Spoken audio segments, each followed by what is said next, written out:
Hey everybody, welcome to the 2015 Mustang Ecoboost. We had the GT recently, really liked it. They've worked wonders with that car. And this is the turbo 4-cylinder, 2.3 liter turbocharged, direct injected, longitudinally mounted, and this one's an auto. It's got paddles, it's a 6-speed auto, and it's got a few options. It has performance pack, it has 355 differential, 255s all around, Pirelli P0 tires, and makes about 310 horsepower, 320 pounds of torque, or so Ford says, although they tend to underrate the car. So I'm going to put the drive mode in Sport Plus, put the steering in Sport, because we are sporty today, and we're up in Malibu, and we're going to run the backside of Mulholland because it is bumpy, and I want to demonstrate the IRS on the bumpy road. So we're going to see how it does. Ooh, nice little torque. I drove the EcoBoost Mustang at Willow Springs, and I liked it, but it felt slow. Willow is a big, open, flat track, and it's a horsepower track. And so with only 300 horsepower, anything will feel slow there. But I was told that once I got it out on a canyon road that I would like it a lot more. So we're gonna find out. It's really, really composed through those bumps there. You still get a little bit of that bounciness that you get with the GT. You still get a little bit of that sitting high, top heaviness, although the top heaviness is actually not as bad in this as it is in the GT. That's sort of a top heavy engine. The steering feel is not great, although the steering weight and accuracy are both really good. This one has the sport seats, they're very nice. Or they're the same seats I got in the GT anyway. The sound is okay. I feel like with an exhaust it'll probably sound a little bit better. And certainly I've seen tuned versions of this car already with just a flash and some plumbing making over 400 pounds of torque. So we know the tuning potential is there. All right, the gearbox, it's a good auto, but it's not a dual clutch. So it's not gonna downshift with the kind of instantaneousness you get with a dual clutch. You feel it in the chassis when it shifts. It's not like imperceptible. You can still shift mid-corner, here as I will demonstrate here. I'll go down. Yeah, so you can shift there and it won't upset the chassis, but you can feel it changing the gear, unlike, you know, a dual clutch. Visibility is great. Oh, grip is nice. Plenty of grip from those P0s. It does feel, I mean, noticeably lighter on its feet in a canyon than the GT does. I'm sure the GT would still show it its taillights, but from a feel perspective, it's pretty light on its feet actually, considering how big of a car it is. But it's really, I mean, I don't know if you can see in the video quite how bumpy this road is. There's a bump mid-corner right there, no problem for the back end.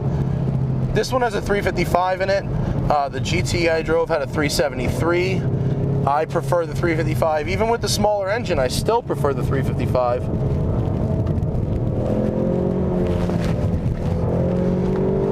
This thing is fun. It's got good torque.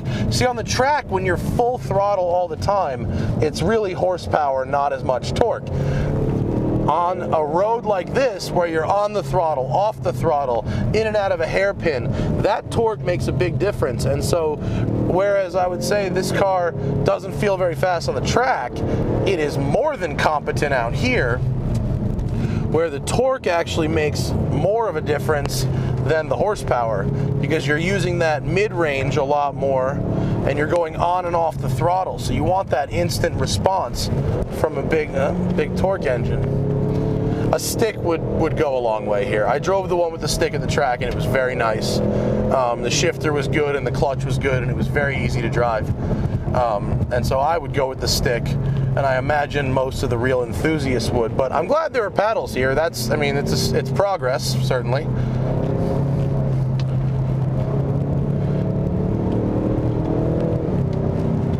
The turn-in is surprisingly good. I mean, really, you get You get a nice change of direction from the nose, especially you load it up on the brakes, get that weight forward, and really load up those front tires, and it changes direction really nice. Not a ton of body roll actually. I mean, I'm being pushed back and forth because of the G-forces, but it corners pretty flat, pretty stable. Sounds a lot like the Focus ST. If you've driven a Focus ST, you know what this car sounds like. I'm used to the Fiesta, which makes all kinds of whooshy noises, and I'd imagine when you start tuning this thing, you can make it do some really cool sounds.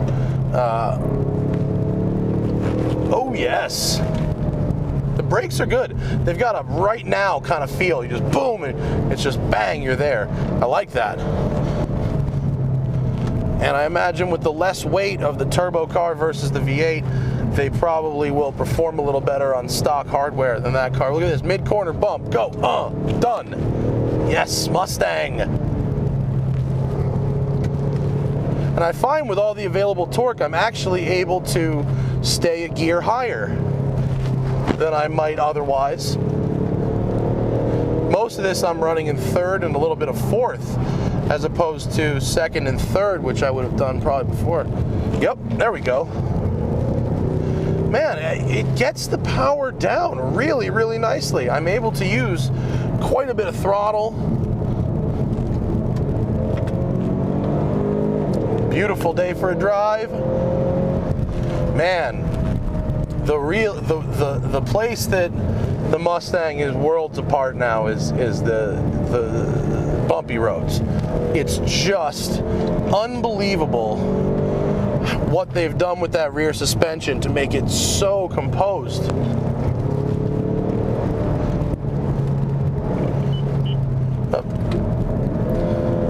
And we've caught people. So the Ecoboost Mustang's really cool. We're gonna do a pretty film with it for drive and all that, and I've got a while longer with it, so we're gonna play. But on a back road, an enthusiast road, or on a tighter racetrack, it's really neat. And when you start tuning it, it's going to be really cool. I mean, if you can really make 400 horsepower and 500 torque out of this thing with like bolt-ons, which is what I'm hearing, that's a pretty impressive feat, and it'll really be a great option for you know, a younger driver who wants to work their way up to more power. The GT is worth the money. 160 extra horsepower and a soundtrack to go with it. If you can afford it, you know, get the GT, but if not, the Ecoboost is cool, and there's going to be a lot of ways to make it fast. And so, yeah, it's a winner.